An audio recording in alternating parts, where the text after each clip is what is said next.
Bem-vindos a este Floripa em Foco especial para falarmos de Mariátegui, esse peruano que fez história e continua fazendo história.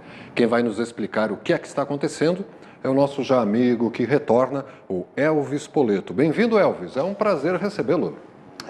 Boa tarde, Silvio. Boa tarde aos telespectadores da TV Floripa. Os internautas também, Elvis. Os internautas. E agradecer, em primeira mão, mais uma vez, o espaço que essa importante televisão abre para a gente poder divulgar o nosso trabalho, que já estivemos aqui o ano passado. Pois é, e aí deu um gancho para virmos novamente, né? Isso, ficou prometido, né, que você viria. Foi, exatamente. Na ocasião você estava indo para Lima, no Peru, fazer uma pós... Não, na verdade, naquele momento eu tinha já vindo de Lima, né, recentemente, e tinha concluído minha dissertação de mestrado na Universidade Federal de Santa Catarina, que o tema foi o pensamento de José Carlos Mariátegui sob um aspecto que era o conceito de nação. E naquela ocasião eu informei que estava em processo a elaboração, a construção de um livro. Abre aqui. A gente tem até, aliás, uma imagem do livro, né, que ficou muito bonito, uma capa dura. Quantas páginas? 480 páginas. Exatamente. E que, aliás, esse livro está sendo lançado aqui na UFSC nos dias 5 e 6 agora de junho. Que simpósio é esse que vai acontecer aqui em torno do livro, Elvis? Então, o livro é um dos motivos de estar ocorrendo o simpósio. E também que eu faço parte, eu e um conjunto de pensadores brasileiros, pesquisadores brasileiros e de todas as partes do mundo que estudam o pensamento de Mariátegui.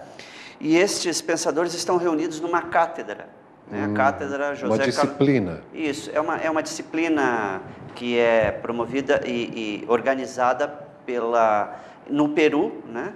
E tem como o presidente desta cátedra o filho de Mariátegui, que é o Sandro Mariátegui, né? E a diretora da cátedra, a professora Sara Beatriz Guardia, que virá ao simpósio.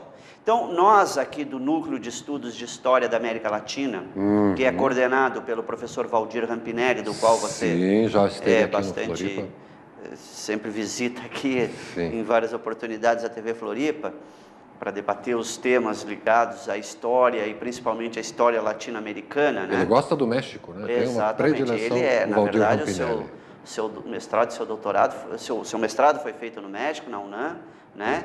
E tem um vínculo muito forte com o México. E o Valdir, que coordena o Núcleo de Estudos de História da América Latina, e eu colaboro neste núcleo, nós tivemos a solicitação e também em conjunto com a cátedra de realizar um simpósio aqui para que pudesse ser lançado o livro, do qual eu tenho um artigo, que é fruto da minha dissertação de mestrado. O tema é o mesmo, claro, que é um resumo da dissertação, né? E para divulgar o pensamento de Mariátegui. Então, no dia 5, né, na quarta-feira próxima, né, tem... Está aqui o cartaz da programação, depois, o Fernando vai colocar também para a gente. Dia 5 à noite tem a conferência da professora Sara. Ela abre o simpósio. No dia 6 pela manhã virá a professora Mônica Bruckmann, que é ela é peruana, mas é radicada no Brasil, é professora da Universidade Federal do Rio de Janeiro.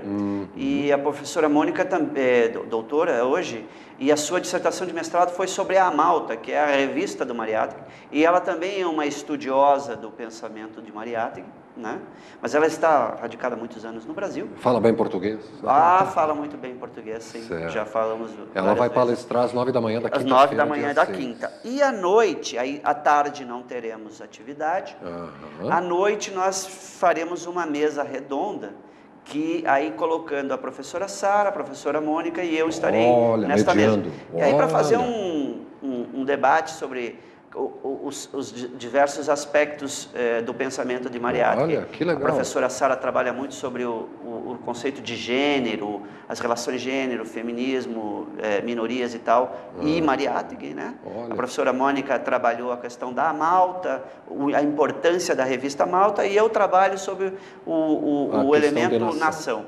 Então nós vamos fazer um debate aí da atualidade do pensamento e tal, de Mariátegui. Isso vai ser às 18h30 da quinta-feira, dia 6 de junho, né? Isso. Você mediando uma mesa com duas feras, a professora doutora Mônica Bruckmann, da UFRJ, e a professora doutora Tamput, só tubarão, hein, Elvis? Grande, né?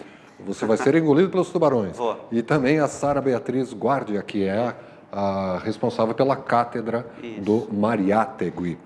Tá pulando aqui assim, abrir um parênteses para o conceito de nação. Qual o conceito de nação assim na visão de Mariátegui? Já que nação, né, tá uma coisa tão dilapidada, distorcida. O que dá para falar sobre o conceito de nação rapidamente, Elvis? Só para concluir a história do simpósio da mesa, Silvio, só um elemento. Após a mesa, aí tem o lançamento do livro. Só aí sim. Fecha com o lançamento do livro. E não só este, a própria professora Mônica trará o seu livro, porque ela tem o livro, a publicação da sua dissertação também virou um livro, ela trará também. Além disso, terá outros livros de Mariátegui, os 7 ensaios e tal, lá que tem uma banquinha de... Ele tem vários livros. Né? Sim, ele tem uma vasta obra. A principal obra dele é os 7 ensaios de interpretação da realidade peruana. Isso tem uma edição agora recente que é da expressão popular. Em português. Que foi relançada depois de bastante tempo. Bom, aí sobre o conceito de nação. Aí é claro que assim, eu quando propus o projeto para o programa de pós da história, do qual vai meu agradecimento sempre, né, à UFSC, a pós-graduação da história, e a CAPES também, que financiou parte desses estudos, né, com uma bolsa, sempre é bom lembrar. Eu procurei, aí foi um debate que tivemos e tal, e entender, como um pensador como Mariátegui, que é considerado um pensador original, né, um marxista original, esta, digamos assim, uma das qualidades e caracterizações que outros pensadores fazem da obra e da proposta de Mariátegui. Ele não segue uma tendência, uma linha, não tenta defender tal e qual. Não, ele é original. Original a partir do momento que, claro, isso sempre resguardado o seu momento histórico. Ele foi um pensador do intelectual, início. Um pensador que viveu pouco, né, mas deixou uma vasta obra. Ele viveu 36 anos, morreu bastante novo, jovem, né? Mas viveu um período de grande efervescência, que é o período, viveu de 1894 até 30. Neste período, foi o período de grandes transformações. Sim. Você tem... o rádio, a energia elétrica... Isso. A Primeira Guerra Mundial. E aí os elementos, digamos, sociais mais importantes que a gente pode trazer aqui são a Primeira Guerra Mundial, que, né, tida como a Primeira Guerra Mundial, apesar de ter envolvido muito mais os europeus e bem ao final, mas o planeta, de certo modo, e deu um novo recorte para o mundo, que é o surgimento do que Lenin melhor caracteriza, que é o surgimento do imperialismo, né? E a redivisão do mundo pelas grandes potências. Em 2 blocos? Não, aí os 2 blocos surgem a partir de 17, que aí é com a Revolução Russa, que é um outro fato histórico muito importante para a humanidade e para a humanidade do século XX. Né? E o Mariátegui conseguiu fazer essa leitura toda daquele momento. Ele é um pensador, né, que desde jovem desperta a sua consciência dizendo, bom, temos que ver isso. Ele é trazido para a cena política no Peru, principalmente a partir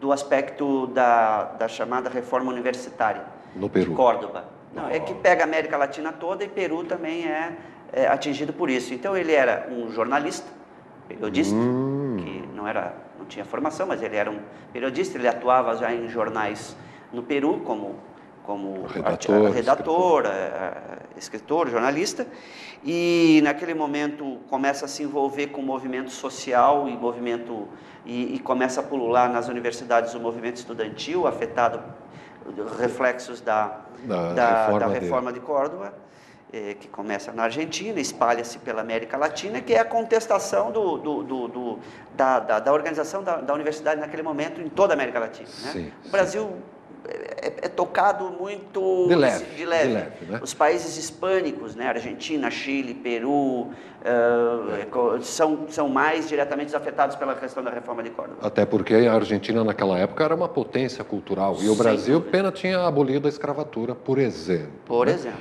E a noção de nação. Pois então. Essa originalidade do seu pensamento, ele diz o seguinte, bom, ele vai para a Europa e toma mais diretamente contato com a concepção marxista, com o marxismo, com a elaboração do marxismo. Que era contemporâneo dele, exatamente. Né? E ele vem para o Peru e diz, bom,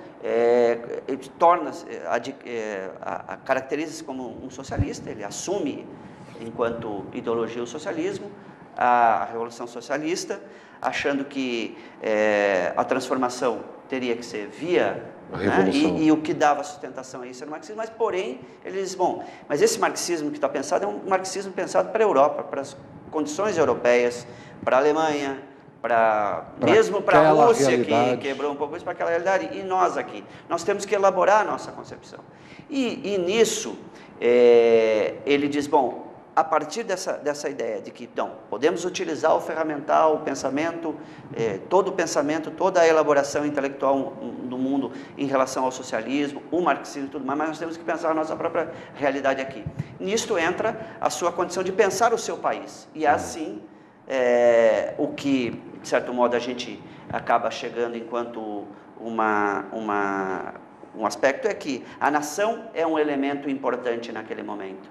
Porque você tinha no Peru uma população de em torno de 5 milhões de habitantes, onde 4 milhões eram indígenas, né? Sendo que 1 milhão eram descendentes de espanhóis diretamente e outras etnias. E né? A elite dominante, com certeza. Exatamente, eram os que dominavam. Então ele diz, bom, nós temos que pensar a nossa realidade local aqui, e como é que você inclui esse contingente de pessoas, de indígenas, que eram os camponeses, eram os explorados, né? Sim. Você tinha uma condição de semi-feudalidade, né? Em determinados aspectos. Você tinha a costa peruana com certo desenvolvimento econômico, social e tudo mais, e a serra, os Andes, aquela região muito atrasada, pobre, quase em condição de semi-feudal. Então você tinha que, a partir da concepção dele e dos socialistas peruanos e tudo mais, eles diziam, bom, nós temos que trazer à luz isso, né? E pensar a nossa condição enquanto nação e integrar esses 4 milhões ao desenvolvimento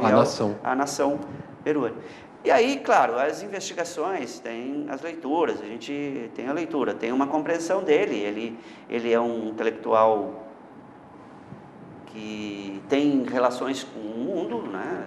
Por ter vivido 3, 4 anos na Europa, ele se corresponde com diversos, acompanha o que chama de cena mundial, que está ocorrendo naquele momento. Estava ligado. A força que o imperialismo assume nos países atrasados, né? Tanto no continente latino-americano, quanto na África, quanto na Ásia. Né, o fim da descolonização, a perda de força do Império Britânico e a entrada em cena dos Estados Unidos, né, porque começa a tomar força. Esse impacto do chamado imperialismo, que Lenin estuda bastante, que Mariátegui assume para si enquanto entendimento dessa divisão internacional do mundo, leva ele a dizer o seguinte, bom, tem determinados países que o seu processo de transformação passará, que já estão no estágio avançado do capitalismo, podem se transformar em socialistas. Outros ainda têm que lutar por se constituir enquanto nação. Certo. Então aí está o grande substrato dele. E isso é permeado pelas várias análises que ele faz, tanto política quanto cultural, porque ele é um cara que tem uma leitura cultural do Peru, da cultura mundial, enfim, né, social. Legal.